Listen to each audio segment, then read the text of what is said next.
الله وبركاته. الحمد لله الأكرم الذي خلق الإنسان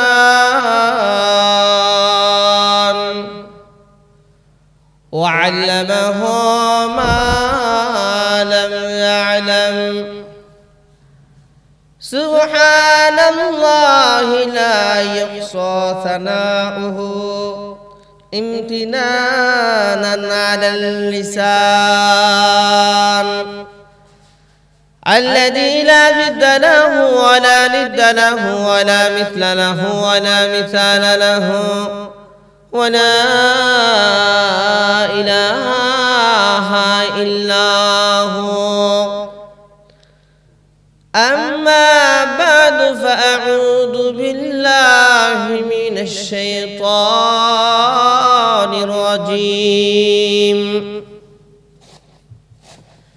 بسم الله الرحمن الرحيم.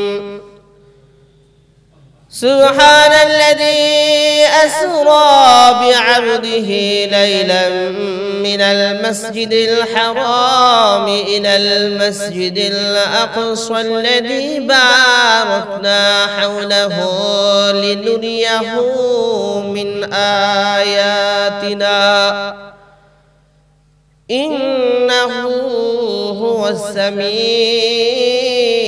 البصير. صدق الله العلي العظيم. والصلاة والسلام على سيدنا وسندنا وحبيبنا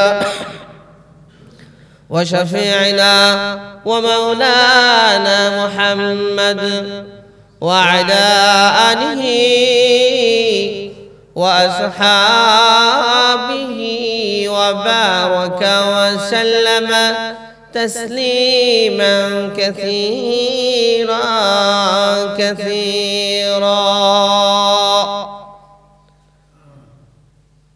সকলে দরুদ ইব্রাহিম করি। আল্লাহুম্মা সাল্লি আলা মুহাম্মাদ ওয়া আলা আলি মুহাম্মাদ কামা সাল্লাইতা আলা ইব্রাহিম ওয়া আলা আলি ইব্রাহিম ইন্নাকা হামিদুম মাজিদ। اللهم بارك على محمد وعلى آل محمد كما باركت على إبراهيم وعلى آل إبراهيم إنك حميد مجيد. بلغ العلا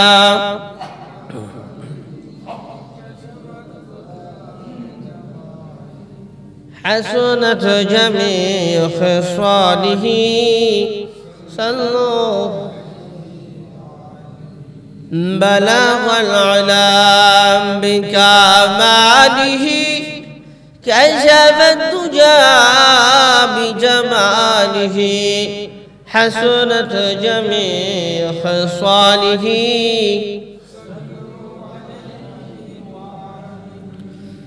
إلهي दिखा दे हमें दियारे मदीना। इलाही बना दे हमें गुबारे मदीना। बलगल उला बिका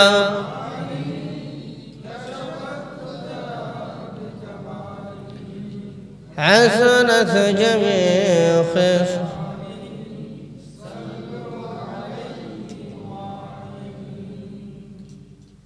ओ फूल तो फूल नहीं है जिसे फूल में वो नहीं, आ दिल तो दिल नहीं जिस दिल में मोहब्बत रसूल नहीं बलगल उला बिका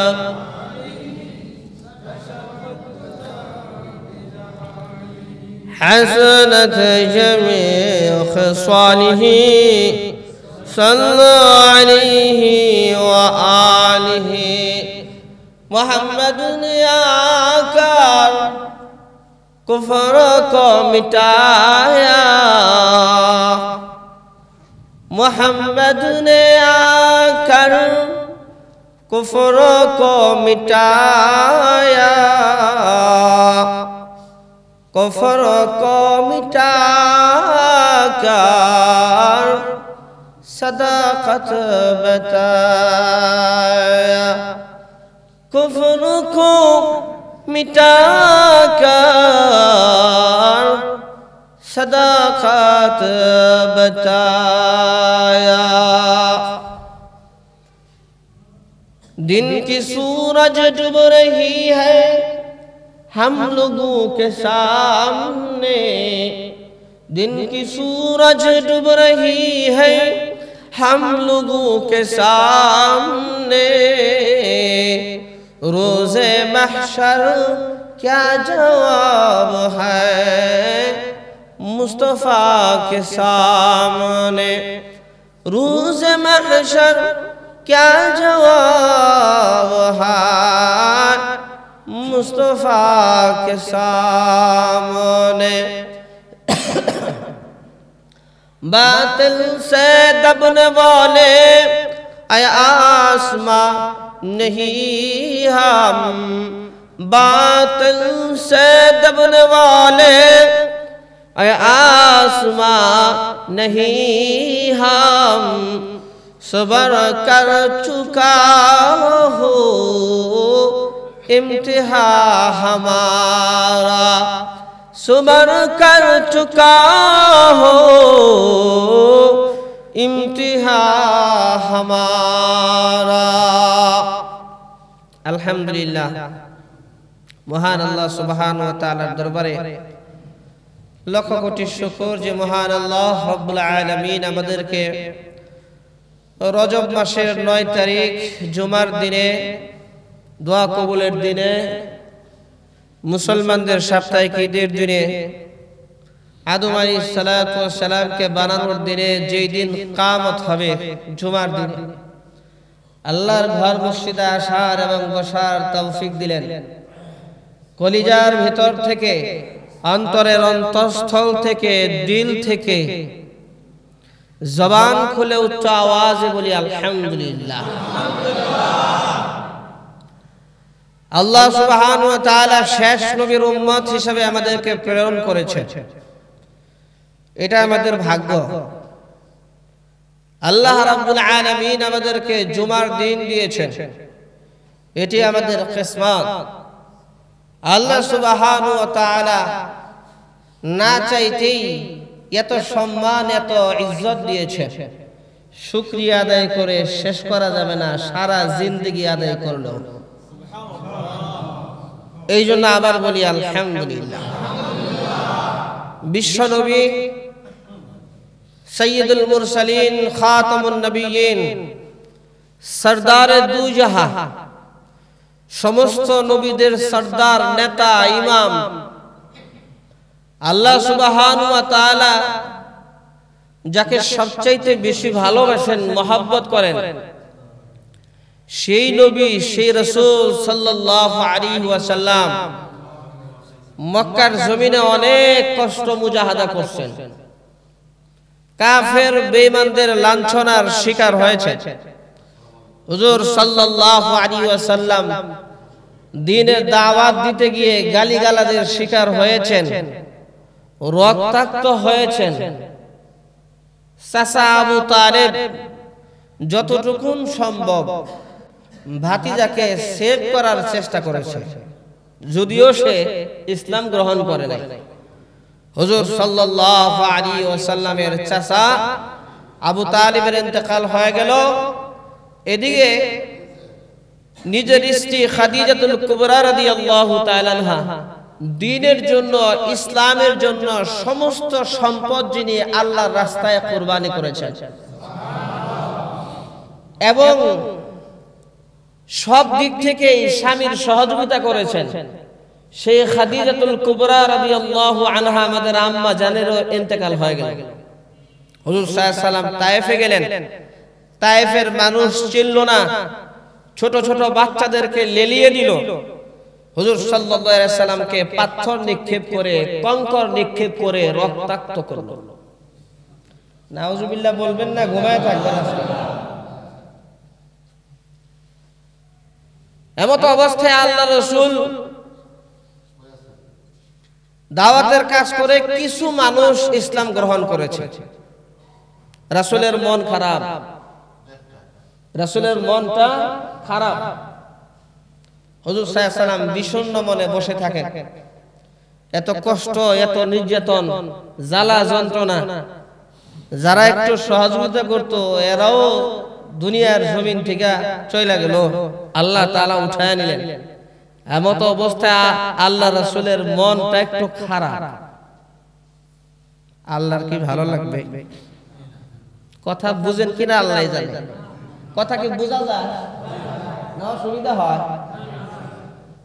আল্লাহ রাসূলের মন খারাপ, আল্লাহর কি ভালো লাগবে? আল্লাহ রাসূল সাল্লাল্লাহু আলাইহি ওয়াসাল্লামকে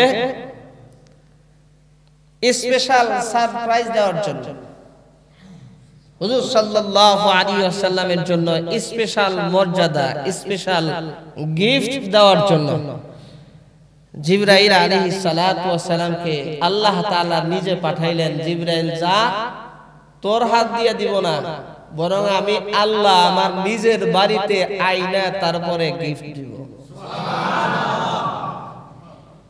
এই দিকের মানুষ একটু সুবহানাল্লাহ মেদা মেদা কইলো, এই যে এই পাশের মানুষ কোন সুবহানাল্লাহ। সুবহানাল্লাযী আসরা বি'আবদিহি লাইলাম মিনাল মাসজিদিল হারাম ইলাল মাসজিদিল আকসাল্লাযী বারাকনা হাওলাহু। আল্লাহু আকবার। ইয়া জিবরাইল, যা, এ আসমানের ফেরেশতারা, জমিনের ফেরেশতারা কোথায়? সমস্ত কার্যকলাপ বন্ধ করে দাও, আর কোনো কাম নাই। সুবহানাল্লাহ, আলহামদুলিল্লাহ পড়ার দরকার নাই। হে আসমান জমিনের ফেরেশতারা শোনো, জান্নাতের ফেরেশতারা শোনো, এ ইসরাফিল কোথায়? সিংহা মুখের মধ্যে লাগায় বৈশা রইছো, আর সিংহা মুখ থেকে বের করো, কাজ আছে। ফেরেশতারা ভীত সন্ত্রস্ত হয়ে গেছে। আসমান আর জমিন সৃষ্টির পরে এমন তো কখনো হয় নাই। আসমান জমিন সৃষ্টির পরে এমন তো কখনো হয় নাই।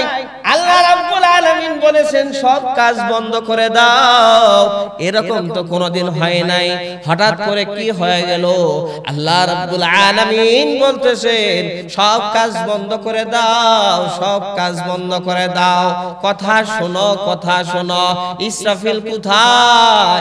সিংহা মুখ থেকে বের করো, আসো। জিবরাইল কোথায়? মিকাইল কোথায়? আয় আয় আয়, তাড়াতাড়ি আয়, সবাই সবাই। বলে যে কি হইল? কয় আমার বন্ধুর মন খারাপ, আমার রাসূলের মন খারাপ। আমি আল্লাহ আমার বন্ধুকে আমার বাড়িতে আইনা স্পেশাল মর্যাদা দিতে চাই, সম্মান দিতে চাই। আমার আরশে আজিমে আমার বন্ধুকে তুলে আনতে চাই। দুনিয়ার জমিনে না, দুনিয়ার জমিন থেকে উঠাইয়া সাত আসমান ভেদ করাইয়া কোটি কোটি নূরের পর্দা পার করাইয়া আমি আল্লাহ রাব্বুল আলামিনের বাড়ি আরশে আজিমের মধ্যে আইনা স্পেশাল মর্যাদা আমার দোস্ত, আমার বন্ধুকে দিতে চাই। আতাহা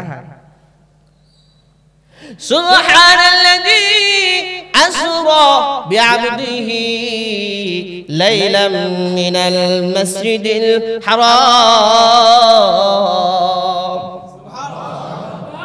জান্নাতি ফেরেশতারা কোথায় জান্নাত সাজাও সুবহানাল্লাহ আসমানের ফেরেশতারা কোথায় আসমান সাজাও অন্য কোনো কাম নাই সব কাম বন্ধ যেই কাজের অর্ডার করি এই কাজ করো আসমানি ফেরেশতারা আসমান সাজাও জান্নাতি ফেরেশতারা জান্নাত সাজাও জাহান্নামের ফেরেশতারা কোথায় বন্ধু আইতাছে প্রস্তুতি নাও আমার বন্ধুকে কোন কোন জায়গা ঘুরাইয়া দেখাইবা ভালোমতো তৈয়ার হও কোন কোন জায়গা দেখাইবা তৈয়ার হও রেডি হও সুবহান জমিনের ফেরেশতারা কোথায় দুনিয়ার সমস্ত কার্যকলাপ আমি আল্লাহ সব কিছু আজকে অফ রাখবো বন্ধ রাখবো মিকাইল কোথায় রিজিকের দায়িত্ব প্রাপ্ত ফেরেশতারা কোথায় রিজিক বন্ধ আজরাইল কোথায় জান কবজ করা বন্ধ সব বন্ধ এ জিবরাইল যাও ইসরাফিল যাও মিকাইল যাও যাও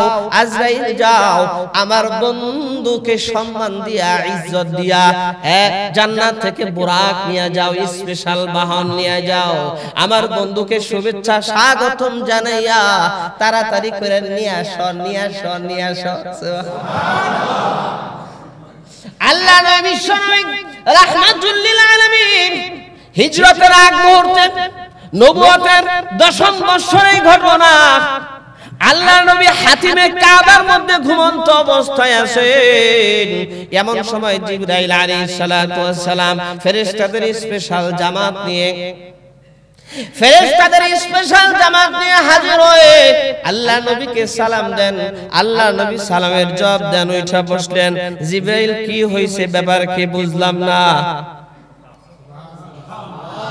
চতুর্দিকে শুধু আলো চমকাইতেছে ঝলমল করতেছে এরকম অবস্থা তো জিন্দেগিতে দেখি নাই জিবরাইল দেখে দেখে বলে ওগো নবীজি ইয়া রাসূলুল্লাহ ইয়া হাবিবাল্লাহ আজকের দিন আপনার জন্য স্পেশাল দিন আপনার মন খারাপ আল্লাহ রাব্বুল আলামিন আপনাকে স্পেশাল গিফট দেওয়ার জন্য আল্লাহ রাব্বুল আলামিনের বাড়িতে আজকে উঠায় নেবেন ইয়া রাসূলুল্লাহ আপনি শুয়ে পড়েন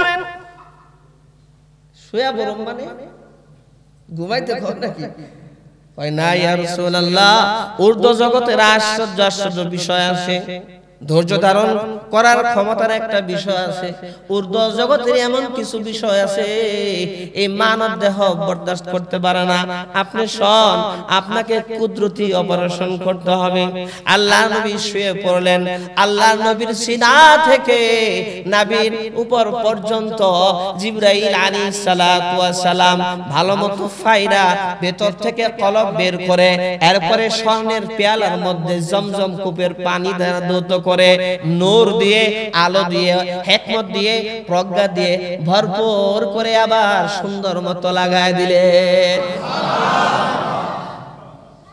আল্লাহ নবী দেখে রেখে বলেন ও আমার সাহাবীরা আমি দেখেছি আমার কলব বের করা হয়েছে স্বর্ণের পেয়ালার মধ্যে নিয়া জমজম কূপের পানি দ্বারা ধৌত করা হয়েছে আমি স্বচক্ষে দেখেছি কিন্তু আমার একটু খারাপ লাগে নাই একটু ব্যথা লাগে নাই জোরে জোরে কোন না সুবহানাল্লাহ আল্লাহ নবীর এই রকম অপারেশন আল্লাহ রাসূলের জিন্দেগিতে মোট 4 বার হয়েছে বলার টাইম নাই আল্লাহ নবী সাল্লাল্লাহু আলাইহি ওয়াসাল্লাম উঠলেন জিবরাইল আলাইহিস সালাতু ওয়াস সালাম বলেন ওগো নবীজি এই যে বুরাক এই বুরাকের মধ্যে আপনি ওঠেন আল্লাহ নবী দেখে দেখে বলেন বুরাক হইল ফাওকাল হিমারি গাদার চাইতে একটু বড় আর খচ্চরের চাইতে একটু ছোট একটা প্রাণী দুধের চাইতে বেশি সাদা ওই বুরাক স্পেশাল ভাবে সুসজ্জিত ছিল আমি দেখে আশ্চর্যান্বিত হয়ে গেলাম আল্লাহ নবী দেখে দেখে বলেন আমাকে জিবরাইল বলে বুরাকের মধ্যে ওঠেন ওই বুরাকের এত গতি ওই বুরাকের নজর যতটুকু যায় অতটুকু পর্যন্ত তার মাত্র এক কদম হয় যত দূর দৃষ্টি যায় মাত্র এক কদম দেখছেন নি মাঝে মধ্যে আমরা গাড়ির মধ্যে দেখি ঘোড়া একটা দিয়া পাংখা লাগায় তারপরে উপর দিয়ে লেখা রাখে হাজা বুরাকুন নবী।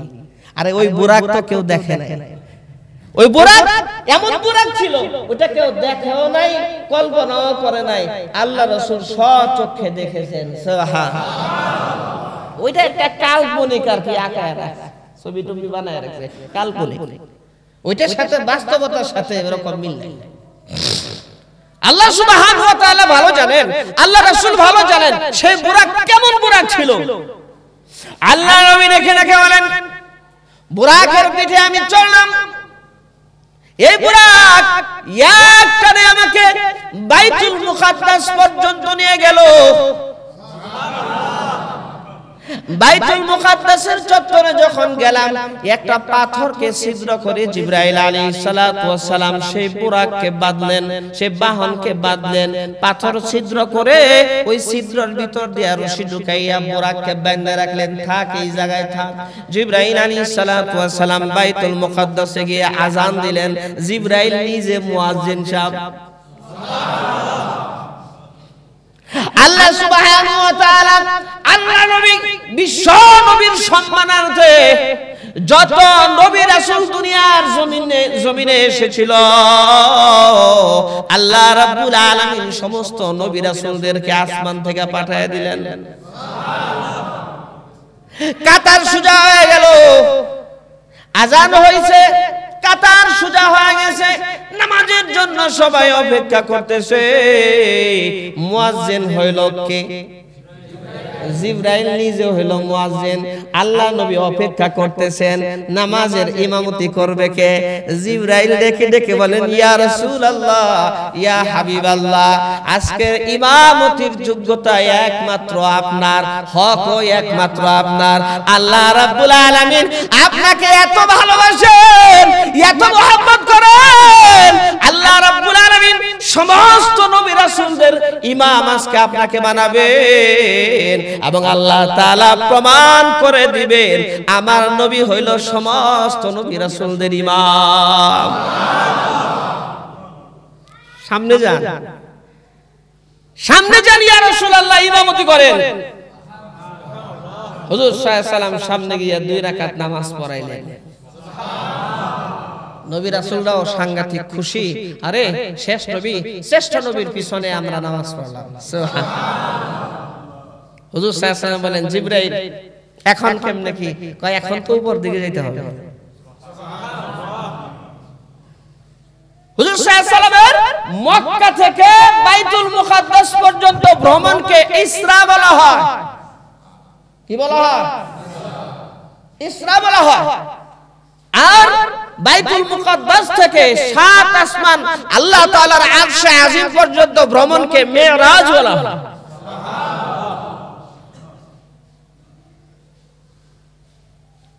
আসমান আল্লাহর বাড়ি ভ্রমণকে কি বলা হয়? মেরাজ বলা হয়। আল্লাহ নবীকে নিয়ে জিবরাইল আলাইহিস সালাতু ওয়াস সালাম ফেরেশতাদের ইমাম হইলেন। হুজুর সাল্লাল্লাহু আলাইহি সাল্লাম নবী রাসূলদের ইমামতি করলেন, ফেরেশতাদের ইমামতি করলেন। সুবহানাল্লাহ। হুজুর সাল্লাল্লাহু আলাইহি ওয়াসাল্লাম যখন মক্কা থেকে বাইতুল মুকাদ্দাস পর্যন্ত এসেছেন, ডানে ৮০,০০০ আর বামে ৮০,০০০ ফেরেশতারা একবারে মক্কা থেকে বাইতুল মুকাদ্দাস পর্যন্ত। হাদিসের কিতাবের মধ্যে আসছে এমন ফেরেশতা যে ফেরেশতারা ইতিপূর্বে জমিনে অবতরণ করে না, এরকম স্পেশাল ফেরেশতা, এরকম স্পেশাল ফেরেশতা। আল্লাহ নবী বিশ্বনবী রাহমাতুল লিল আলামিন জিবরাইল আলাইহিস সালাতু ওয়াস সালামের সাথে একটানে প্রথম আসমানের কাছে চলে গেলেন। জিবরাইল আলাইহিস সালাতু ওয়াস সালাম প্রথম আসমানে গিয়ে সালাম দিলেন, দরজা খটখটাইলেন। ওই পাশ থেকে আওয়াজ আসে, কে আপনি? কে আপনি? বলে আনা জিবরাইল, আমি জিবরাইল। ও মাম্মাকা, আপনার সাথে কে? কয় আমার সাথে হইলেন, ইনি হলেন আজকের স্পেশাল গেস্ট, ইনি হলেন আজকের স্পেশাল মেহমান রাহমাতুল লিল আলামিন। দরজা তাড়াতাড়ি খুলে দে। আইসা গেছে, মেহমান আইসা গেছে, যার জন্য আসমান সাজানো হয়েছে, জমিন সাজানো হয়েছে, জান্নাত সাজানো হয়েছে, সবকিছু সাজানো হয়েছে, স্পেশাল মেহমান হাজির হয়ে গেছে, দরজা খোল। দরজার সাথে সাথে খুলে দেওয়া হয়েছে, ফেরেশতারা আহলান সাহলান মারহাবান মুবারাকান, শুভেচ্ছা স্বাগতম যা যা ছিল সব। হযরত জিবরাইল আলাইহিস সালাতু ওয়াস সালাম বলেন, ইয়া রাসূলুল্লাহ, ওই যে দেখা যায় যাকে আপনি দেখতেছেন ইনি হলেন আদম আলাইহিস সালাতু ওয়াস সালাম। আদম আলাইহিস সালাতু ওয়াস সালামকে সালাম দিলেন, আদম আলাইহিস সালাতু ওয়াস সালাম সালামের জবাব দিলেন আর শুভেচ্ছা স্বাগতম জানালেন, মারহাবা জানালেন, দোয়া করলেন। এরপরে দ্বিতীয় আসমানে চলে গেলেন। দ্বিতীয় আসমানে একই অবস্থা, ফেরেশতারা জিজ্ঞেস করে কে, তাড়াতাড়ি দরজা খুলো, স্পেশাল মেহমান হাজির হয়ে গেছে। দরজা খোলা হলো, ফেরেশতারা আহলান সাহলান মারহাবান মুবারাকান জানালো। দ্বিতীয় আসমানে আল্লাহ নবীর সাথে হযরত ইয়াহইয়া ঈসা আলাইহিস সালাতু ওয়াস সালামের সাথে সাক্ষাৎ হলো। আর তৃতীয় আসমানে গিয়ে হযরতে ইউসুফ আলাইহিস সালাতু ওয়াস সালামের সাথে সাক্ষাৎ হলো। চতুর্থ আসমানে ইদ্রিস আলাইহিস সালাতু ওয়াস সালামের সাথে সাক্ষাৎ হলো।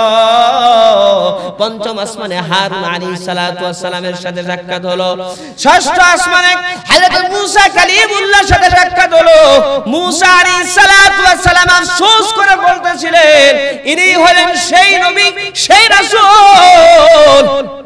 এই যুবক হলো সেই নবী, সেই রাসূল যিনি আমার পরে গিয়ে এমন দুনিয়ার জমিনে এমন আলোড়ন সৃষ্টি করেছেন আর এমন আলোড়ন সৃষ্টি করবেন, বলে যে আমার উম্মতের চাইতে লক্ষ লক্ষ কোটি কোটি গুণে বেশি ওনার উম্মত জান্নাতে চলে যাবে।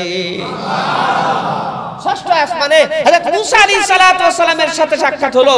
সপ্তম আসমানে গিয়ে বাইতুল মুকাদ্দাসের কাছে হেলান দিয়ে এক বৃদ্ধ লোক বসা, বলে ইনি হলেন ইয়া রাসূলুল্লাহ ইব্রাহিম আলাইহিস সালাতু ওয়াস সালাম।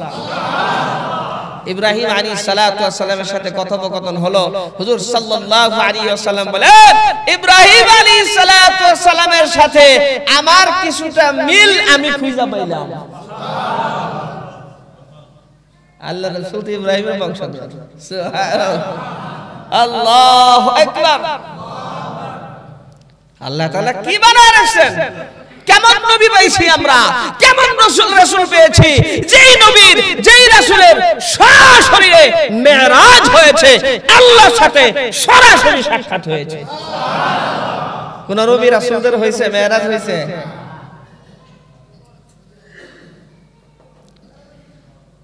বাইতুল মামুর মসজিদে আল্লাহ নবী ডেকে ডেকে বলেন, সাত আসমানের উপরে বাইতুল মামুর একটা মসজিদ আছে, ওই মসজিদের মধ্যে ফেরেশতারা নামাজ আদায় করে। আর এই টাইমে এক সময়ে একসাথে 70,000 ফেরেশতারা নামাজ আদায় করতে পারে। আর একবার যেই 70,000 ফেরেশতা সেইখানে নামাজ আদায় করে, কিয়ামতের আগ পর্যন্ত দ্বিতীয়বার নামাজ আদায়ের জন্য আর সিরিয়াল নাই। এটা কথাটা বুঝছেন কিনা? একবার সেইখানে 70,000 ফেরেশতা নামাজ আদায় করেছে, কিয়ামতের আগ পর্যন্ত তাদের আর সিরিয়াল আসবে না। আল্লাহ রাব্বুল আলামিন কি পরিমাণ ফেরেশতা আল্লাহ সুবহানাহু ওয়া তাআলা বানায় রাখছেন, সুবহানাল্লাহ। এক টাইমে সেম সময় এট এ টাইম 70,000 ফেরেশতা নামাজ আদায় করে। হযরত জিবরাইল আলাইহিস সালাতু ওয়াস সালাম আল্লাহ নবীকে নিয়ে এক কান দিয়ে সিদরাতুল মুনতাহার কাছে চলে গেলেন। সিদরাতুল মুনতাহা, সিদরাতুন বড়ই, সিদরাতুল মুনতাহা, মুনতাহা হলো বর্ডার, বর্ডারের বড়ই গাছ। বর্ডারের কাঁটাতারের বেড়া দেখেন না, মাঝে মধ্যে ঝামেলা লাগা যায়। আর আমাদের বিজিবিরা মাশাআল্লাহ এখন হুঙ্কার দেয়। 2001 সালে একবার বিএসএফ এর সাথে বিজিবির সাথে গন্ডগোল, বিএসএফ এর কতজন মারা গেছিল? 15 জন, আর আমাদের 3 জন নাকি 4 জন, 3 জন। আল্লাহু আকবার বলেন। আল্লাহু আকবার, আল্লাহু আকবার। মুসলমান তো এমন, মুসলমানদের ঈমানের তাকাত সবচেয়ে বেশি, কারণ তারা একমাত্র আল্লাহর উপর ভরসা করে চলে। কত হাজার হাজার লক্ষ লক্ষ এক সাহাবী এক এলাকার ভিতরে গিয়ে নারায়ে তাকবীর বলেছেন, এক নারায়ে তাকবীরের আওয়াজে পুরো এলাকা বিজয় লাভ হয়ে গেছে। কাফের বেঈমান যা ছিল সব ঘরের দরজা জানলা লাগায় কয় বাবা রে বাবা মরছে, কাম সারছে। একজনের হুঙ্কারে আল্লাহ নবী বিশ্ব নবী রাহমাতুল লিল আলামিন কে নিয়ে বর্ডারের বড়ই গাছ আল্লাহ নবী বর্ণনা দেন, সেই বড়ই গাছের যে পাতাগুলো আছে হাতির কানের সমান সমান, আর বড়ইগুলো এত বড়, ফলগুলো এত বড়, এক একটা মটকার সমান সমান, আর ওগুলো হলো স্বর্ণের তৈরি। আমি খুব আশ্চর্য অবস্থায় সেই গাছকে দেখেছি। আমি বললাম জিবরাইল খাই মারুলা কেন, এখানে একটু উপরের দিকে যাও। কই যাইবে লয়ে যাও। জিবরাইল আলাইহিস সালাম দেখে দেখে বলে ইয়া রাসূলুল্লাহ আমার জায়গায় এই পর্যন্ত সামনে যাইতে পারবো না, এক চুল পরিমাণ যদি সামনে অগ্রসর হয় আমার 600 পাখা জ্বলে পুড়ে ছাই হয়ে যাবে। উপরে আল্লাহ রাব্বুল আলামিনের নূর বিরাজমান, আমি যদি এক চুল পরিমাণ, এটা হলো আমাদের বর্ডার, এর উপরে আমরা যেতে পারি না, এক চুল পরিমাণ সামনে যদি অগ্রসর হই আমার 600 পাখা জ্বলে ছাই হয়ে যায়।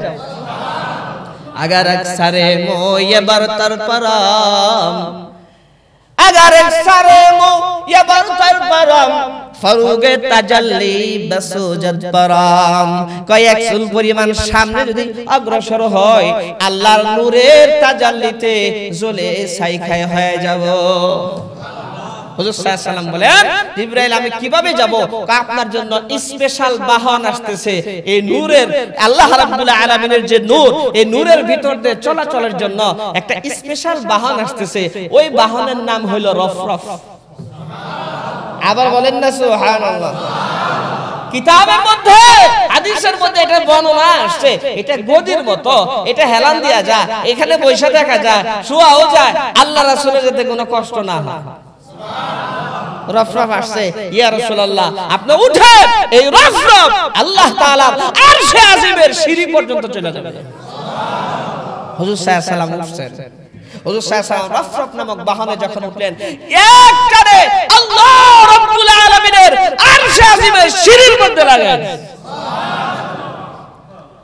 আল্লাহ রাব্বুল আলামিনের আরশে আজিমের মধ্যে গিয়ে আল্লাহ রাব্বুল আলামিনের সাক্ষাৎ, আল্লাহ নবী সিজদায় পড়ে গেলেন, আল্লাহ রাব্বুল আলামিনের প্রশংসা করলেন। কোন কোন বর্ণনার মধ্যে এসেছে আল্লাহর নবী দেখে দেখে বলেন আত্তাহিয়াতু লিল্লাহি ওয়াস সালাওয়াতু ওয়াত তাইয়্যিবাত। জোরে জোরে করুন আল্লাহু আকবার।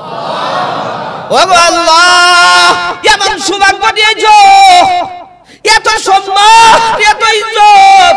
আল্লাহ যত নামাজ আছে, যত পবিত্রতা আছে, যত প্রশংসা আছে, ওগো আল্লাহ আমার জিন্দেগীর সব কিছু আপনার জন্য হাজির করে দিলাম। আসসালামু আলাইকা আইয়ুহান নবী। আল্লাহ রাব্বুল আলামিন দেখে দেখে বলেন হাবিব আমার আসসালামু আলাইকা, আপনার উপর আমি আল্লাহর সালাম শান্তি।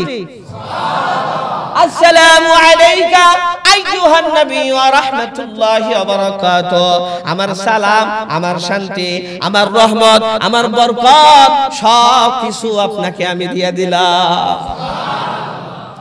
আল্লাহ নবী রেখে রেখে বলেন ওগো আল্লাহ সব তো শুধু আমারে দিলেন, আমার উম্মতের মধ্যে আমি কিছু বন্টন করে দিলাম, ভাগ করে দিলাম। আসসালামু আলাইনা ওয়া আলা ইবাদিল্লাহিস সালিহিন। সাত আসমানের উপরে আরশে আজিমের মধ্যে গিয়ে আল্লাহ রাব্বুল আলামিনের সাক্ষাতে গিয়ে আল্লাহর রাসূল আমাদেরকে বলেন নাই, আল্লাহর নবী বলেন আসসালামু আলাইনা, শান্তি শুধু আমার উপরে না, আয় আল্লাহ আল্লাহ সমস্ত শান্তি, রহমত, বরকত আমার উম্মতের নেককারদের মধ্যে, ভালো মানুষদের মধ্যে বন্টন করে দিলাম। আসসালামু আলাইনা, সালাম শান্তি আমাদের উপরে, আমার উম্মতের উপরে, ওয়া আলা ইবাদিল্লাহিস সালিহিন, সমস্ত নেককার বান্দাদের উপরে। আল্লাহু আকবার, আল্লাহু আকবার, আল্লাহু আকবার বলেন। আল্লাহ রাব্বুল আলামিন ওই মেরাজের মধ্যে আল্লাহ নবীকে 50 ওয়াক্ত নামাজ গিফট করলেন। কত ওয়াক্ত নামাজ? বাবারে বাবা মরছি, 50 ওয়াক্ত নামাজ খাইছে কাম।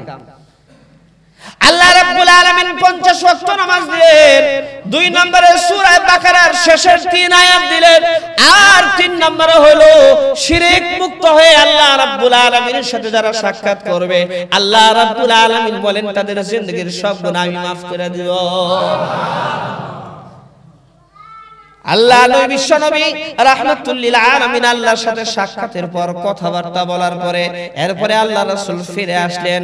আল্লাহ নবী ফিরে হযরত মুসা আলাইহিস সালাতু ওয়াস সালামের কাছ দিয়ে যখন যাইতেছিলেন, মুসা আলাইহিস সালাতু ওয়াস সালাম ডেকে ডেকে বলেন, আগো নবীজি আপনার উম্মতের জন্য আল্লাহ তাআলা কি হাদিয়া দিলেন? তখন আল্লাহর নবী বলেন 50 ওয়াক্ত নামাজ। কয় হাই হাই রে কাম সারছে, এই 50 ওয়াক্ত নামাজ আপনার উম্মত পড়তে পারবে না, আপনি যান আল্লাহ রাব্বুল আলামিনকে বলেন কমায় দেওয়ার জন্য, কারণ আপনি এমন একজন নবী, এমন একজন রাসূল, আপনি যা বলবেন আল্লাহ তাই শুনবে। আপনি একটু কমায় দেওয়ার জন্য দরখাস্ত করেন, আল্লাহ কবুল করবেন। আল্লাহ নবী আবার আসলেন, আবার রফরফের মধ্যে চললেন, আবার আরশে আজিমে গেলেন, আল্লাহকে বলেন আল্লাহ একটু কমায় দিলে ভালো হয়, আমার উম্মতের কষ্ট হবে। হাদিসের মধ্যে আসছে আল্লাহ রাব্বুল আলামিন 5 ওয়াক্ত নামাজ কমায় দিলেন, হইল 45 ওয়াক্ত। জোরে কন্যা সুবহানাল্লাহ। আবার হযরত মুসা আলাইহিস সালাতু ওয়াস সালামের কাছে আসলেন, আবার বললেন জান কাজ হবে না, এই 45 ওয়াক্ত পড়তে পারবে না। এই রকম ভাবে 10 বার আল্লাহ রাব্বুল আলামিনের আরশে আজিমে আল্লাহর নবী বিশ্ব নবী গিয়েছেন। মুঠ হলো 10 বার। একবার গেছেন ডাইরেক্ট নামাজ নিয়ে আসছেন, মোট 10 বার। আসলে হিকমতটা কি এখানে জানেন? এখানে আসলে মুসা আলাইহিস সালাতু ওয়াস সালামের কোনো কেরামতি না। আল্লাহ রাব্বুল আলামিন আল্লাহর রাসূলকে এত ভালোবাসেন, এত মহব্বত করেন। আল্লাহ রাব্বুল আলামিন চাইছেন আমার রাসূলকে আমার বাড়িতে একবার আনছি, আমি আল্লাহ আমি বারবার আনবো, বারবার আমার রাসূলের সাথে সাক্ষাৎ করব, বারবার আমার সাথে কথা বলবে। এইজন্য মুসার দিলের মধ্যে আল্লাহ রাব্বুল আলামিন এই কথাটা দিয়েছেন। খালি তো ঘটনা শুনেন, কিন্তু এর ভিতরে কি হিকমত, আল্লাহ রাব্বুল আলামিন কি তথ্য রেখে দিয়েছেন, এটা তো চিন্তা ভাবনা আমরা করি না। 10 বার আল্লাহ রাসূলের সাথে আল্লাহ সরাসরি কথা বলছেন। কি ভাগ্য, কি কিসমত, আল্লাহ তো জানেনই। মুসা আলাইহিস সালাতু ওয়াস সালাম 5 ওয়াক্ত পড়তে পারবে না, জান এটাও কমে নিয়ে আসে। সুবহানাল্লাহ। আল্লাহ নবী বলেন আর যাব না, তুমি বহুত কইছো, আর যাব না। এখন আমার যাইতে লজ্জা লাগে, আমি আর যাব না। আল্লাহ তাআলা আমি আশা করি আমার উম্মতরা 5 ওয়াক্ত নামাজ সময় মতো আদায় করবে ইনশাআল্লাহ। আমি 5 ওয়াক্ত নামাজ নিয়েই উম্মতের কাছে যাব। আল্লাহ রাব্বুল আলামিন ডেকে ডেকে বলেন হাবিব আমার, আমি আল্লাহ ওয়াদা দিলাম 10 বার তো আপনার সাথে কথা বললাম, আমি আল্লাহ ওয়াদা দিলাম 5 ওয়াক্ত নামাজ যদি আপনার উম্মতের কেউ আদায় করে, আমি আল্লাহ প্রত্যেক ওয়াক্তের বদৌলতে আমি আল্লাহ 10 ওয়াক্তের সওয়াব দিব। 5 10 50 ওয়াক্তের সওয়াব আমি আল্লাহ দিয়ে দিব। 5 ওয়াক্ত নামাজ কে যদি সময় মতো আদায় করতে পারে, আল্লাহ সুবহানাহু ওয়া তাআলা 50 ওয়াক্ত নামাজের সওয়াব তাকে দিয়ে দিবেন। পুরা দুনিয়ার সমস্ত কার্যকলাপ আল্লাহ তাআলা স্টপ করে রাখছেন, যে যেভাবে আছে ওইভাবে পুরা দুনিয়ার সমস্ত কার্যকলাপ। এরপরে আল্লাহ রাসূল জান্নাত দেখলেন, জাহান্নাম দেখলেন, যা যা দেখার সব কিছু ফেরেশতারা ঘুরাইয়া ঘুরাইয়া আল্লাহ নবীকে দেখালেন। সুবহানাল্লাহ। জান্নাতের মধ্যে কি দেখছেন, জাহান্নামের মধ্যে কি কি দেখছেন, এগুলোর বর্ণনা করতে গেলে আবার লাগবে কয়েক জুমা। আর মেরাজের ঘটনা বলতে গেলে, বিস্তারিত বলতে গেলে কয়েক জুমা লাগবে, শর্টকাটে শোনায় দিলাম। 5 ওয়াক্ত নামাজ পড়ব তো ইনশাআল্লাহ। কে কে পড়বো একটু নিয়ত করে দেখাই, 2 হাতটা দেখাই ইনশাআল্লাহ। অনেকে তুলে নাই, অর্ধেক তুলছে, দেখছো বলেন ইনশাআল্লাহ, আরো জোরে ইনশাআল্লাহ। আল্লাহ রাসূল এত কষ্ট করেছেন। হ্যাঁ, নামান, হাত নামান। আল্লাহ রাসূল সাল্লাল্লাহু আলাইহি সাল্লাম উম্মতের জন্য কত কষ্ট মুজাহাদা করেছেন, আর আরশ আজিম থেকে আল্লাহ তাআলার কাছ থেকে 5 ওয়াক্ত নামাজ নিয়ে আসছেন বড় আশা করে, বড় আকাঙ্ক্ষা করে। আল্লাহ রাব্বুল আলামিন এই নামাজ ফরজ করে দিয়েছেন। এমন না যে নামাজ না পড়লেও হবে, না ভাই, 5 ওয়াক্ত নামাজ পড়া হলো ফরজ। হাশরের মাঠে সর্বপ্রথম হিসাব নেওয়া হবে নামাজের হিসাব। আল্লাহ রাসূল বলেছেন, আফদালু মা ইউহাসাবু বিহিল আবদু ইয়াউমাল কিয়ামাতিস সালাহ। কিয়ামতের দিন হাশরের মাঠে সর্বপ্রথম নামাজের হিসাব হবে। এইজন্য 5 ওয়াক্ত নামাজের এক ওয়াক্ত আর জিন্দেগিতে ছাড়ব না ইনশাআল্লাহ। আবার কোন ইনশাআল্লাহ। আল্লাহ রাব্বুল আলামিন আমাদের সবাইকে মনে রাখার আমল করার তৌফিক দেন। আল্লাহ রাব্বুল আলামিন আমাদের সবাইকে কবুল করেন। জোরে জোরে কোন আমিন। জায়গা না হলে দোতলায় চলে যায় ইনশাআল্লাহ। আর মসজিদের জন্য কিছু কালেকশন হবে, অনেক কাজ আমাদের বাকি, এই জন্য একটু আগেই ছেড়ে দিলাম। অনেক কাজ আমাদের বাকি। আলহামদুলিল্লাহ, আপনারা অনেক দান সদকা করেছেন। তো এক ভাই একটা প্রশ্ন করছে যে হুজুর, কাপড়ের মোজার উপর, চামড়ার মোজা পরা অবস্থায় এই মোজার উপর মাসা করা যাবে কিনা? এর উত্তর হলো হ্যাঁ, অবশ্যই যাবে, কোনো সমস্যা নাই। কাপড়ের মোজার উপরে যদি চামড়ার মোজা পরা থাকে, ওযু অবস্থায় সেই মোজা পরে থাকে, তাহলে তার উপর মাসাহ করা যাবে। মুকিমের জন্য 1 দিন 1 রাত, মুসাফিরের জন্য 3 দিন 3 রাত, কোনো সমস্যা নাই। মোজার উপরে মাসা এটা আবার কি বিস্তারিত জানতে চাইলে পরে যোগাযোগ করুন, এখন টাইম নাই। এই মাসালা আপনার ওই যে ফতোয়ার কিতাব আল বাহরুর রায়েক 1 নম্বর খণ্ড 82 নম্বর পৃষ্ঠার মধ্যে আছে। মাজমাউল আনহার এখানে 1 নম্বর খণ্ড 74 নম্বর পৃষ্ঠার মধ্যে আছে। শরহুল মুনিয়া 111 নম্বর পৃষ্ঠার মধ্যে এই মাসালা দেওয়া আছে। আলহামদুলিল্লাহ। এরপরে ভাই আরেকজনে প্রশ্ন করছে যে একজনে নামাজ পড়ার সময় যখন সালাম ফিরাবে, সালাম ফেরানোর সময় ডান দিকে আগে না ফিরাইয়া বাম দিকে ফিরাবে। আগে ডান দিকে ফিরাইবো না, হ্যাঁ আগে বাম দিকে ফিরাবে। আসসালামু আলাইকুম ওয়া রাহমাতুল্লাহ। এরপরে ডান দিকে ফিরাইছে। তার খেয়াল হয়েছে, হাই হাই রে সর্বনাশ কি বললাম, আগে না ডান দিকে ফিরাবো, না আগে বাম দিকে ফিরাইছে, তারপরে ডান দিকে ফিরাইছে। এমন তো অবস্থায় নামাজের কোনো ক্ষতি হয়েছে কিনা, এটা সে ভুলবশত করছে। তার উত্তর হলো, এমত অবস্থায় তার নামাজ আদায় হয়ে গেছে, কোনো অসুবিধা নাই। আলহামদুলিল্লাহ বলেন আলহামদুলিল্লাহ। কিন্তু এই কাজ যদি ইচ্ছা করে করে তাহলে কিন্তু মাকরুহ হবে। ইচ্ছা করে এই কাজ করা যাবে না, ভুলবশত করলে এটা সমস্যা নাই, নামাজ হয়ে গেছে। এই মাসালা আছে বাদাইউস সানাই কিতাব, বলছে যে হুজুর কে রেফারেন্স সহ জানালে ভালো হতো। বাদাইউস সানাই 1 নম্বর খণ্ড 502 নম্বর পৃষ্ঠা, আল মুহিতুর রাজাবি 1 নম্বর খণ্ড 250 নম্বর পৃষ্ঠা। অনেক ফতোয়ার কিতাবের মধ্যে এই মাসালা দেওয়া আছে। ভাই আমরা একটা চিন্তা ভাবনা করছি যে অনেকের অনেক কিছু প্রশ্ন থাকে, জানার থাকে, বুঝার থাকে, এই জন্য আমরা একটা বক্স বানাবো। পুরা সপ্তাহ আপনারা ওই বক্সে জিজ্ঞেস এগুলা কইরা লিখিতভাবে জিজ্ঞেস করে ওই বক্সের মধ্যে ফেলবেন। ওইটা আমরা আবার নিয়ে ইনশাআল্লাহ একদম রেফারেন্স সহ, কিতাবের হাওয়ালা সহ, খণ্ড নাম্বার, পৃষ্ঠা নাম্বার সহ, সব সহ জুমার দিন আবার জানাই দেব ইনশাআল্লাহ। নাকি কোন ইনশাআল্লাহ? ও বক্সের মধ্যে আপনারা ফেলবেন, বা পুরা সপ্তাহে যে প্রশ্নগুলো জমা হয় ওগুলো আমরা ইনশাআল্লাহ জুমার দিনে জবাব দিয়ে দেওয়ার চেষ্টা করব ইনশাআল্লাহ। ভাই